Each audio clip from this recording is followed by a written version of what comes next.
បាងកកកំពុងស្ថិតនៅក្នុងមាត់ជ្រោះនៃមហាវិនាសកម្មដែលមិនអាចនឹកស្មានដល់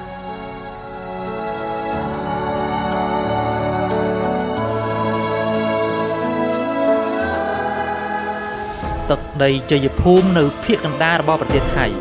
រាជធានីបាងកកឬឈ្មោះជាផ្លូវការថាក្រុងទេពមហានគរគឺជាទីក្រុងប្រវត្តិសាស្ត្រនិងជាបេះដូងសេដ្ឋកិច្ចដ៏សំខាន់របស់ប្រទេសថៃអស់រយៈពេលជាច្រើនសតវត្សរ៍កន្លងមកហើយដែលរាជធានីនេះត្រូវបានបង្កើតឡើងនៅឆ្នាំ1782ក្នុងសម័យរតនកោសិនហើយតាំងពីពេលនោះមកទីនេះបានដើរតួជាសាក្សីដ៏សំខាន់ចំពោះព្រឹត្តិការណ៍ប្រវត្តិសាស្ត្រជាតិនានាទាំងភាពរុងរឿងខ្ពង់ខ្ពស់ដ៏កំពូលព្រមទាំងរឿងរ៉ាវល្បិចជូរចត់នានាដូចជាបដិវត្តន៍ពីសៀមមកថៃឡង់និងរដ្ឋប្រហារការសម្លាប់រង្គាលនានាដែលកើតឡើងនៅទីនេះជាបន្តបន្ទាប់បច្ចុប្បន្នទីក្រុងដែលមានផ្ទៃដីជាង1500គីឡូម៉ែត្រការ៉េជាប់នឹងឈូងសមុទ្រថៃនេះគឺជាលំនៅឋានរបស់អ្នកក្រុងបាងកកប្រមាណ10លាននាក់ព្រមទាំងជាគោលដៅទេសចរណ៍ដ៏ពេញនិយមបំផុតមួយលើពិភពលោកដែលទាក់ទាញទេសចរជាមធ្យមដល់ទៅ22លាននាក់ក្នុងមួយឆ្នាំដែលរាជធានីនេះបានជំរុញឲ្យប្រទេសថៃក្លាយជាខ្លាសេដ្ឋកិច្ចដ៏លេចធ្លោមួយនៅទ្វីបអាស៊ីចាប់តាំងតែពីការរីកចម្រើននៃក្រុមអ្នកវិនិយោគមកកាន់ដែនដីអាស៊ីកាលពីទសវត្សរ៍ឆ្នាំ1980ដល់កំឡុងទសវត្សរ៍ឆ្នាំ1990នៅក្នុងតំបន់អាស៊ានបាងកកបានឈរនៅលំដាប់ទី4ជាទីក្រុងដែលមានអគារកម្ពស់កប់ពពកច្រើនជាងគេបន្ទាប់ពីរាជធានីកូឡាឡាំពួរក្រុងហ្សាកាតានិងរដ្ឋធានីម៉ានីលដែលវាបង្ហាញពីសក្តានុពលនិងការអភិវឌ្ឍដ៏គំហុកទោះបីជាមានភាពរុងរឿងខាងសេដ្ឋកិច្ចយ៉ាងណាក្តីសប្តាហ៍ថ្ងៃបាងកកគឺកំពុងឈរនៅមាត់ជ្រោះនៃក្តីមហន្តរាយដ៏ធំមួយដែលគំរាមកំហែងដល់វត្តមានរបស់ខ្លួននៅលើផែនទីពិភពលោកដែលវិបត្តិដ៏ធ្ងន់ធ្ងរនេះកើតចេញពីកត្តាភូមិសាស្ត្រដ៏ផុយស្រួយនិងផលប៉ះពាល់នៃការអភិវឌ្ឍដ៏ហួសហេតុខ្លាំងពេកការជន់លិចក្រុងបាងកកមិនមែនជាបញ្ហាថ្មីទេត្បិតតាំងតែពីបុរាណកាលមកសឹងតែជារឿងធម្មតាទៅហើយនឹងមិនដែលខានមួយឆ្នាំណាឡើយបាងកកគឺតែងតែមានទឹកជំនន់ហើយទន្លេចៅប្រយ៉ាគឺជាប្រព័ន្ធរំដោះទឹកជំនន់ដ៏ធំជាងគេដែលអាចបញ្ជាការជន់លិចពីទីក្រុងរួចហូរចាក់ទៅសមុទ្របានប៉ុន្តែអ្វីជាបញ្ហាដ៏សំខាន់នោះគឺកម្ពស់ផ្ទៃដីរបស់ក្រុងបាងកកមានកម្រិតទាបខ្លាំងពេកទាបខ្លាំងបើធៀបនឹងទីក្រុងដែលកំពុងប្រឈមដូចគ្នានឹងការលិចបាត់ទៅក្នុងសមុទ្រដូចជាក្រុងចាកាតាមានកម្ពស់ដល់ទៅ8ម៉ែត្រក្រុងហូជីមិញមានកម្ពស់19ម៉ែត្រក្រុងម៉ានីលមានកម្ពស់ប្រមាណ5ម៉ែត្រនិងភ្នំពេញរបស់កម្ពុជាយើងមានកម្ពស់ខ្ពស់ជាងនីវ៉ូទឹកសមុទ្រដល់ទៅ12ម៉ែត្រចំណែកឯបាងកករបស់ថៃនេះមានកម្ពស់លើពីនីវ៉ូទឹកសមុទ្រប្រមាណ 1.5 ម៉ែត្រប៉ុណ្ណោះលើពីនេះបញ្ហាកំពុងរីករាលដាលកាន់តែខ្លាំងដោយសារតែកត្តាបន្ទាប់បន្សំដូចជាកត្តាមនុស្សសាស្ត្រនិងកំណើនយានយន្តដ៏ច្រើនសន្ធឹកពិតជាបានធ្វើឲ្យដីនៃទីក្រុងនេះកាន់តែស្រុតចុះជាលំដាប់ដូចគ្នាទៅនឹងទីក្រុងធំៗមួយចំនួនក្នុងតំបន់ដូចជាក្រុងចាកាតានិងក្រុងហូជីមិញដែរបណ្ដាប្រជាជននិងអាគារពាណិជ្ជកម្មតូចធំព្រមទាំងរោងចក្រឧស្សាហកម្មនៅបាងកកបានពឹងផ្អែកយ៉ាងខ្លាំងលើការបូមយកទឹកក្រោមដីយកមកប្រើប្រាស់ជាប្រចាំដែលជាបណ្ដាការបូមទាញយកនេះរួមផ្សំជាមួយនឹងកំណើនប្រជាជនយ៉ាងច្រើនលើសលប់ព្រមទាំងការបំពុលបរិស្ថានដ៏សម្បើមពីសំណាក់រោងចក្រនានាបានក្លាយជាប្រភពធ្វើឲ្យដីក្រុងបាងកកស្រុតចុះជាមធ្យមប្រមាណពី1ទៅ2សង់ទីម៉ែត្រជារៀងរាល់ឆ្នាំចរន្តបញ្ច្រាសគ្នានៅពេលដែលផ្ទៃដីកំពុងតែស្រុតចុះហើយនីវ៉ូទឹកសមុទ្រក៏ចេះតែកើនឡើងដោយសារតែការប្រែប្រួលអាកាសធាតុនោះទោះចង់ឬមិនចង់គ្រោះមហន្តរាយនៃការលិចលង់ទាំងស្រុងគឺប្រកាសជានឹងកើតឡើងដោយជាមិនរួចឡើយអ្នកជំនាញខាងធរណីវិទ្យាជាច្រើនបានព្យាករណ៍ថាយ៉ាងយូរត្រឹមឆ្នាំ2100ទីក្រុងដ៏ល្បីល្បាញនេះនឹងជួបការវិនាសលិចបាត់ទៅក្នុងសមុទ្រថ្មីបើបាងកកមានប្រព័ន្ធរំដោះទឹកជំនន់ទាំងធម្មជាតិនិងសិប្បនិម្មិតដ៏ល្អិតល្អះយ៉ាងណាក៏ដោយក៏វាមិនអាចជួយលុបក្តីបារម្ភលើវិនាសកម្មដែលនឹងអាចកើតឡើងនោះដែរ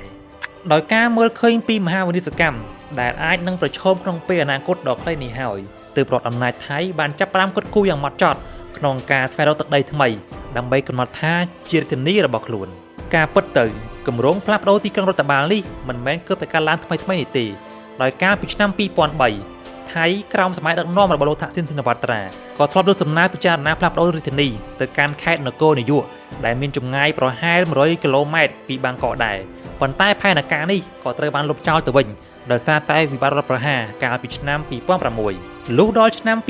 2019ដោយមានឥទ្ធិពលពីការផ្លាស់ប្ដូររដ្ឋធានីនៅមីយ៉ាន់ម៉ានិងនៅឥណ្ឌូនេស៊ីផងជាថ្មីម្ដងទៀតរដ្ឋាភិបាលរបស់លោកប្រយុទ្ធច័ន្ទអូចាក៏បានរៀបចំគម្រោងសិក្សាលើការផ្លាស់ប្ដូររាជធានីផងដែរប៉ុន្តែដោយសារតែការផ្ទុះឡើងនៃវិបត្តិកូវីដព្រមទាំងការរ៉ាំរ៉ៃមិនចេះលះហើយនៃបញ្ហានយោបាយផ្ទៃក្នុងផងវាក៏ញ៉ាំងឲ្យការសិក្សានេះក៏ត្រូវបានពន្យាពេលមកទល់នឹងសប្តាហ៍ថ្ងៃ ម្យ៉ាងសម្រាប់ប្រទេសថៃការជ្រើសរើសទីតាំងរាជធានីថ្មីតម្រូវឲ្យមានការប្រុងប្រយ័ត្នជាទីបំផុតត្បិតសន្តានដីរបស់ប្រទេសនេះសឹងតែទាំងស្រុងគឺមានកម្ពស់ទាបសឹងតែប្រហាក់ប្រហែលនឹងដីក្រុងបាងកកដែរហើយដែលតម្រូវឲ្យរដ្ឋអាមេរិកថៃនីមួយៗចាំបាច់ត្រូវតែគិតគូរឲ្យបានប្រយ័ត្នប្រយែងជាទីបំផុតក្រែងលោផែនការដ៏ធំនេះប្រែក្លាយជារឿងដ៏អាសាបង់កន្លងមកតំបន់ដែលត្រូវបានគេមើលឃើញថាជាទីដ៏មានសក្តានុពលជាងគេគឺនៅភាគខាងជើងបំផុតនៃប្រទេសថៃដោយជានៅម្ដុំខេត្តឈៀងម៉ៃជាដើមត្បិតទីនោះគឺជាតំបន់ខ្ពង់រាបដែលដីមានកម្ពស់ដល់ទៅ300ម៉ែត្រធៀបនឹងកម្ពស់ទឹកសមុទ្រហើយការអភិវឌ្ឍក៏មានភាពចម្រើនគួរសមផងដែរម្យ៉ាងខេត្តខនកេនដែលមានទីតាំងនៅភាគឦសានប្រទេសក៏អាចជាទីតាំងសក្តានុពលមួយផ្សេងទៀតដែលអាចក្លាយជាទឹកដីថ្មីបានផងដែរគួរបញ្ជាក់ថាក្រៅពីគំនិតក្នុងការផ្លាស់ប្ដូររាជធានីតាមព្រឹត្តិរាជការថៃ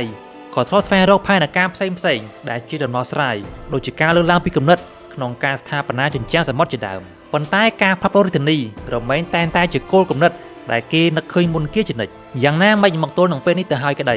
ក៏គេនៅតែមិនទាន់ដឹងពីទីតាំងឲ្យពិតប្រាកដជាក់លាក់ណាមួយដែលអាចស្នងតំណែងរាជធានីបាងកកនៅឡើយទេហើយគ្រប់យ៉ាងគឺនៅត្រឹមតែជាពាក្យចចាមអារាមប៉ុណ្ណោះមិនអាចប្រកែកបានឡើយការកសាងរាជធានីថ្មីមួយគឺជាផែនការដែលត្រូវការសិក្សាយ៉ាងស្មុគស្មាញជាទីបំផុតហើយប្រសិនបើដើរខុសមួយជំហានរាជធានីថ្មីនោះអាចក្លាយជាបណ្ដាសារុញឲ្យប្រទេសថៃមួយទាំងមូលធ្លាក់ចូលវិបត្តិខ្សែធនបានសម្រាប់ប្រទេសថៃភាពស្មុគស្មាញមិនត្រឹមតែការរើវិមានរដ្ឋាភិបាល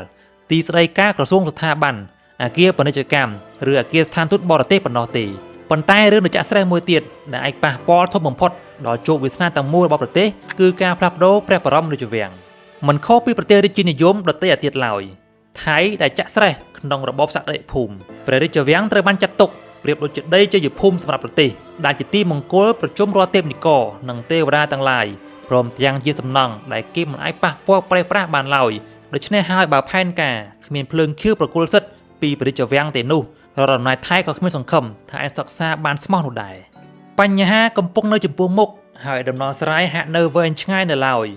ក្នុងភូមិភាគអាស៊ីអាគ្នេយ៍បើទោះជាទីក្រុងដទៃដូចជាហូជីមិញឬក្រុងចាកាតាដែលមានអត្រាស្រុតដីប្រចាំឆ្នាំប្រហាក់ប្រហែលគ្នានឹងក្រុងបាងកកដែរក៏ប៉ុន្តែវិបត្តិរបស់បាងកកគឺមានសភាពធ្ងន់ធ្ងរជាងឆ្ងាយណាស់ត្បិតដោយការលើកឡើងពីខាងដើមគឺកម្ពស់ដីក្រុងបាងកកគឺទាបស្រាប់ទៅហើយបើធៀបនឹងកម្ពស់ដីទីក្រុងក្នុងតំបន់ម្យ៉ាងគេក៏មិនទាន់ឃើញវិធានការណាឲ្យប្រសើរជាក់លាក់នៅឡើយដែរក្រៅតែពីវិធានការលើការប្រើប្រាស់ទឹកនៅទីសាធារណៈដូចជាការកាត់បន្ថយការប្រើប្រាស់ទឹកដោយការប្រើក្រដាសឬកន្សែងជំនួសវិញជាដើមប៉ុន្តែវិធានការទាំងនោះបានជាឥទ្ធិពលតិចតួចស្ដួយស្ដាងណាស់បើប្រៀបនឹងទំហំនៃក្តីមហន្តរាយដែលកំពុងតែគំរាមកំហែងដល់ទីក្រុងបាងកកម្យ៉ាងសេណារីយ៉ូចំពោះនយោបាយវិទ្យានិយមរបស់ក្រមយោធាសៀមតើអាចជាចេតនាក្នុងការយកដីដើម្បីបង្កើតទីក្រុងថ្មីឬក៏យ៉ាងណាក៏យើងមិនអាចបដិសេធលទ្ធភាពនេះបាននោះដែរជាប្រទេសជិតខាងគ្នាយើងមានតែរងចាំមើលថាតើរដ្ឋអំណាចថៃនឹងដោះស្រាយបញ្ហានេះដោយរបៀបណា